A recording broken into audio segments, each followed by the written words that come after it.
week 8 of the fantasy football season, and here's a few wide receivers I would bench this week. The first guy, T.Y. Hilton, at the Indianapolis Colts. So in my opinion, T.Y. Hilton, he's definitely not 100%.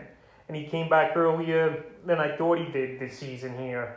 And he had a good ball game in Week 6 versus Houston, but he usually owns Houston in his career. 4 catches, 80 yards in his first game back. And then last week, he missed a ball game at San Francisco with the quadriceps injury. And this week, he's questionable versus the Tennessee Titans. I know it's a good matchup on paper here, where the Tennessee Titans give up the most fantasy points to wide receivers. But Hilton, even if he plays in this game, he's not 100%.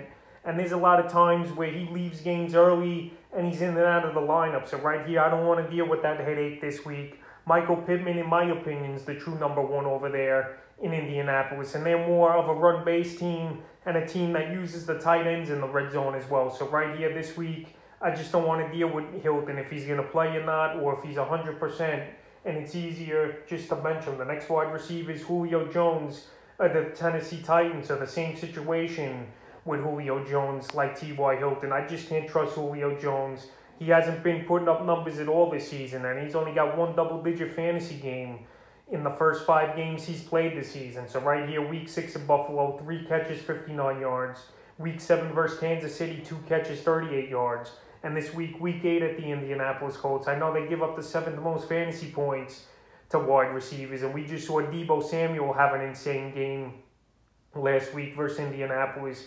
But Julio Jones, he's never been 100%, I think, in the last 2 or 3 seasons. Always had hamstring injury nagging, and he's another guy that's in and out of games. He's in and out of snaps and drives, and I just can't trust him. He's not putting up numbers, and at this point of his career, I think he's just a big name, and I think Mike Vrabel just isn't a fan of him as well here about Julio Jones. He's a great talent, Hall of Famer, no doubt about it, but I think the best days are behind him, and right now in fantasy football, he's definitely a wide receiver I can't trust, and I would put him on the bench here. If you got better options or not many buys, the next wide receiver is Odell Beckham Jr.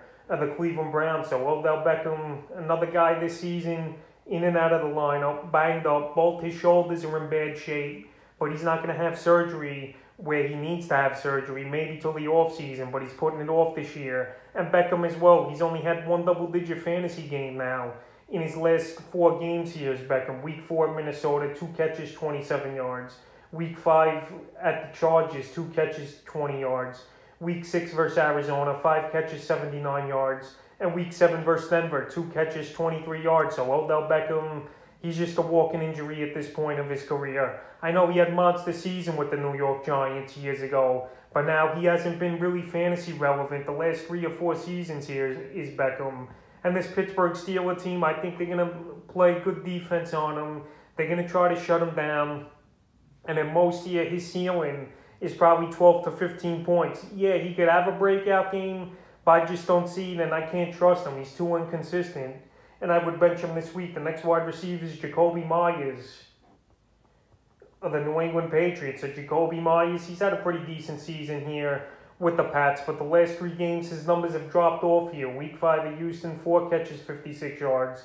Week 6 versus Dallas, 5 catches, 44 yards, and a 2-point conversion. And Week 7 versus the New York Jets, 5 catches, 44 yards. So right here, Week 8, a tough matchup on paper at the Los Angeles Chargers that give up the least amount of fantasy points to wide receivers. And this is going to be a tough game here for the New England Patriots. It's not going to be a cakewalk like it was last week versus the New York Jets, where they won that ball game 54-13. This Chargers defense, they could play, even though I know they had a tough ball game Week 6 at the Baltimore Ravens, but they're going to throw that one out, and they're going to have a good game, my opinion, is the Chargers. So right here, many New England Patriot players are going to be tough starts this week here. And Jacoby Myers, I see just another mediocre game out of him this week. And the 5th and final receiver I will bench this week's Tyler Boyd of the Cincinnati Bengals. So I said in my start videos to start all your Bengals, but the only guy I really wouldn't start here is obviously Tyler Boyd, and he's